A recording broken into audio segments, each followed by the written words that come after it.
வாழ்க வளமுடன். சிலருக்கு டிராவல் பண்ணும்போது வாமிட் சென்சேஷன் வரும். பஸ்ஸில் ட்ராவல் பண்ணும்போது, சிலருக்கு காரில் ட்ராவல் பண்ணும்போது, இந்த மாதிரி அந்த நேரத்தில் வாமிட் சென்சேஷன் வரும்போது நீங்கள் என்ன தெரியுமா பண்ணுங்க, ஆள்காட்டி விரல் நுனி நல்லா கவனிச்சுக்கோங்க. ஆள்காட்டி விரல் நுனி இருக்குது பார்த்தீங்களா, இந்த இடத்த மூக்கோட இந்த டிவைட் பண்ணக்கூடிய இடம் இருக்கும் மூக்கு, இந்த நுனியும் இந்த உதடும் சேரக்கூடிய மேல் உதடும் சேரக்கூடிய இந்த இடம், இது சின்னதாக பள்ளம் இருக்கும் பாரு. இந்த பள்ளத்தில் என்ன பண்ணுங்க, லைட்டாக இப்படி ப்ரெஷர் பண்ணுங்க. இந்த இடம் சேரக்கூடிய லைட்டாக இப்படி வச்சு ப்ரெஷர் பண்ணுங்க.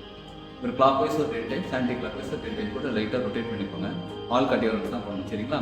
இதை வச்சு பண்ணுங்க.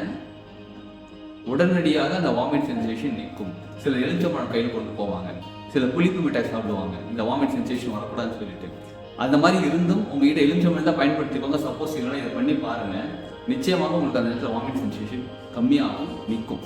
இந்த மாதிரி அடுத்தடுத்த பல பதிவுகளில் நிறைய பாயிண்ட்ஸ் சொல்லிக்கிட்டே இருக்கிறோம். தொடர்ந்து கவனிச்சுட்டே வாங்க, பார்த்துக்கிட்டே வாங்க. உங்கள் வாழ்க்கைக்கு மிக உபயோகமாக இருக்கும். வாழ்க.